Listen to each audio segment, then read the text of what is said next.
This is Jarrod Horak, and in this video I'm going to analyze the Whitney Stakes at Saratoga on Saturday, August 2nd.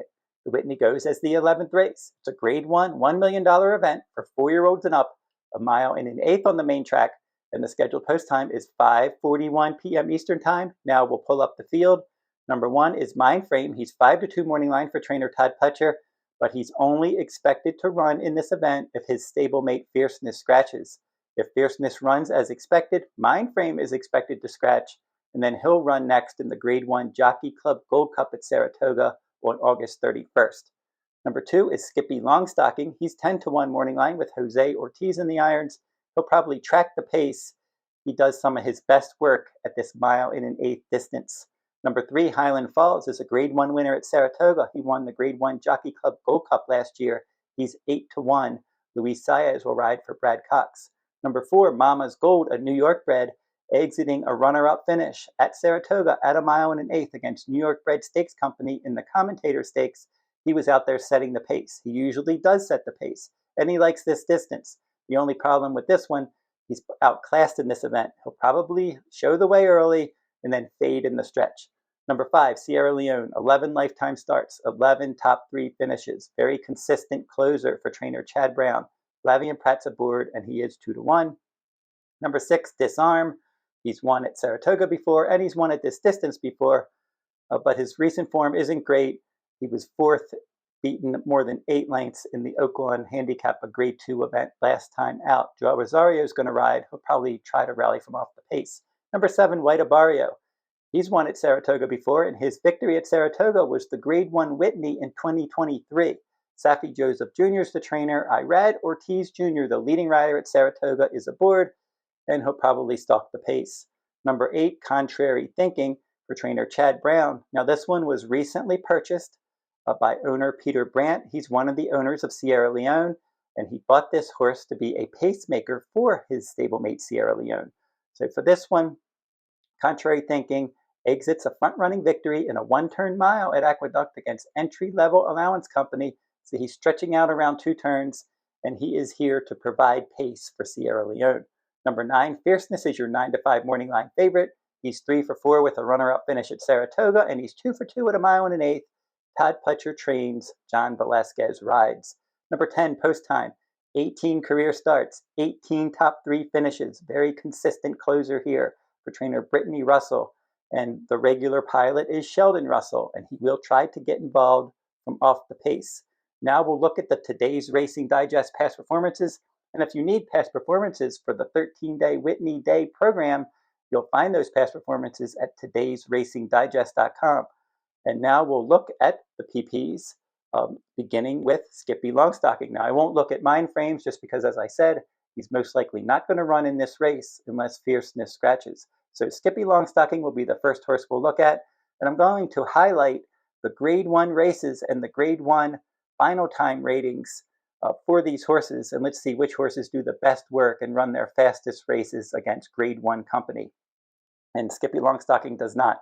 He's won that 2 of his Grade 1 races are showing up in his past performances, and he earned a 137 and a 135 final time rating in the Breeders' Cup Dirt Mile last year and the Pegasus earlier this year at Gulfstream Park. And looking at his overall Grade 1 record, 8 starts, 0 wins, 0 seconds, and 3 third-place finishes.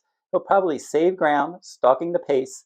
The most likely scenario for him is that he'll pick up a minor award. Highland Falls will be the next one we'll look at, and he is a Grade 1 winner at Saratoga. And when he won that Jockey Club Gold Cup last year at Saratoga, he earned a 146 final time rating, pressing the pace and winning nicely. And his other Grade 1 event was the Breeders' Cup Classic, but he only got a 102 final time rating. So obviously, if he can run back to that 146, he's a contender in here. And this is his second start after a layoff. He easily won an optional claiming race to begin his season this year. And for him, he likes to press the pace, or at least that's what he did in the Jockey Club Gold Cup. That's what he did last time out. And I don't think pressing the pace is going to work in here, because you have some other horses with speed and then other horses with tactical speed as well.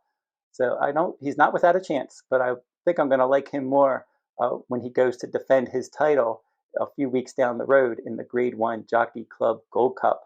The next one we'll look at is Sierra Leone, and he's won, as I said, very consistent and he's run in a lot of Grade 1 races, and he's run well in all of his Grade 1 starts. So going back to last June at Saratoga in the Belmont Stakes, he got a 140 final time rating. His next Grade 1 was in the Travers, and he got a 141. And then his next one was the Breeders' Cup Classic. He got a 146. And then last time in the Stephen Foster, he jumped up to a 152. So I like the numbers are climbing, and he's one that in his third start of the year, he could certainly do well, and he should get pace help. As I said, he has a rabbit in this race. There's a New York bred that has a lot of speed. We have horses like Fierceness, Highland Falls, and some others, Skippylongstocking, that can be forwardly placed. So he should get a good setup in here, and we'll see if he can get over the hump and get the job done. Regardless of what you think about him, if you're playing trifectas, you have to consider him because he always finishes in the top 3. Now, Disarm, he's one that typically struggles in graded races, and you can go back. He's run in graded races 11 times, and he has 1 victory, and that was the Grade 3 Matt win in 2023. And he's run in 7 stakes races since then, and he doesn't have any wins. Now, he does have some numbers in Grade 1 races showing up in his past performances, including 2 Grade 1s at Saratoga. And the numbers he got, 129, 129, 125, today's Racing Digest final time ratings. That's not going to cut it against this field. And even in his last start, a Grade 2 at Oaklawn, he only got a 125 final time rating. So I don't think he's going to be able to run a big enough number to beat a field like this. White Abarrio. Now, White Abarrio is interesting in here. He did win the Whitney in 2023, and he's earned some decent numbers in Grade 1 races. But an interesting fact for this one, he's run 10 times at Gulfstream Park with eight victories. He's run 12 times at other venues with just 2 victories, but one of those victories was in the Whitney at Saratoga, and the other one was at Santa Anita Park in the Grade 1 Breeders' Cup Classic. So he's been able to run at other tracks and Grade 1 company as well, but he really does prefer Gulfstream Park, and he's not the most consistent runner. Sometimes he'll throw in a clunker. But for this one, looking at his Grade 1 numbers showing up in his Today's Racing Digest past performances, going back to Saratoga, June of 2024, in the Met Mile, he got a 123. And then in the Pegasus this year, he got a 155 final time rating. That kind of number can win this race. And then last time out, the Met Mile again, he got a 138. So we'll see what he ends up doing in here. He's stretching back out in distance to a mile and an eighth. As I said, he has the class to win this race. He's fast enough on his best day. We'll just have to find out if Saturday will be his best day. Now, Fierceness, certainly one that, as I said, he likes Saratoga, and he's one you have to consider in there. He usually does run a quality race. And for him, looking at his Grade 1 numbers, going back to the Kentucky Derby of last year, he got a 71. So just forget that one. That was his worst career effort that day. The pace was fast. Everything kind of went wrong for him. He was up on that pace. He retreated. But since then, he's been very good. He's been first or second in all 5 starts. So looking at this one and looking at his Grade 1 numbers in the Travers last year, he got a 147 final time rating. In the Breeders' Cup Classic, he got a 141. But that's probably even better considering he was up and part of a fast pace. And he wasn't able to hold off Sierra Leone, but he held off everybody else in a quality effort. And then his last Grade 1 effort was in the Met Mile last time. He got a 147 final time rating. And another thing to know about Fierceness is if you followed him throughout his career, he usually, if he gets an inner post or anything kind of goes wrong at the start, he doesn't run his best race. So I think drawing outside here is good for him because last time in the Met Mile in a short field, he was hemmed down on the inside, and he's uncomfortable when he's on the inside. He likes to run on the outside. So I don't think there's going to be any excuses for Fierceness. I think he's going to probably run a quality race, tracking the pace and trying to get first run. And then we'll finally we'll look at post time in here. I mentioned that this one, 18 top 3 finishes from 18 career starts. He's earned some nice late pace ratings, and he should get pace to help. And his Grade 1 number showing up on the page was at Del Mar last fall in the Breeders' Cup Dirt Mile, and he finished second, and he got a 150 final time rating. So post time is a horse that certainly can make an impact in this race. He's going to have to get a clean closing trip from the outside post. Now it's time to look at my top contenders in here, and I'm going to have 5 horses. I'm just going to give out my top 5 going from 5th to 1st. And the horse that I pick to finish 5th is Highland Falls. As I said, I think I'm going to like him better, in the Jockey Club Gold Cup later this year, but he's not without a chance in here. And I will make my fourth choice White Abarrio. I just don't completely trust him away from Gulfstream Park. As I said, he's 8 for 10 at Gulfstream, 2 for 12 everywhere else. So he certainly prefers Gulfstream, but he did win this race in 2023. But occasionally he throws in disappointing efforts, like the Met Mile last time out in a 5-horse field. He was 4th. The horse that I picked to finish 3rd is Post Time in here, number 10.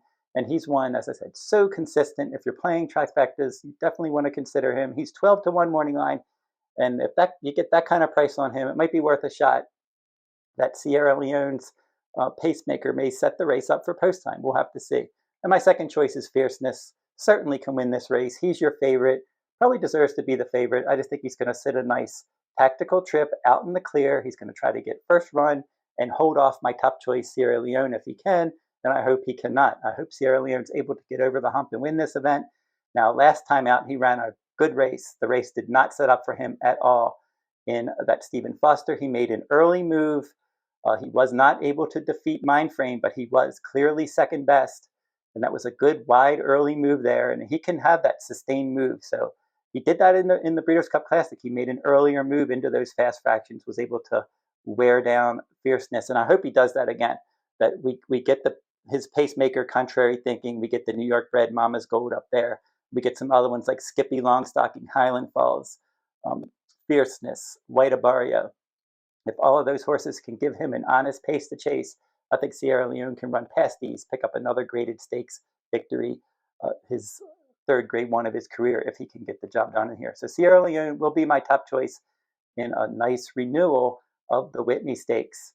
And if you're interested in my full card analysis, I'm covering a full card for Whitney Day this year, the 13-race Whitney Day program. You can get that full card at therunawayhorse.com on my shop page. You can also get my full cards at todaysracingdigest.com. And I'm covering full cards each day at Del Mar this summer as well. And that'll do it for this video. Don't forget to like, comment, and share these videos if you like them. Subscribe to my channel as well. It's free to subscribe. And until I see you next time, good luck at the races.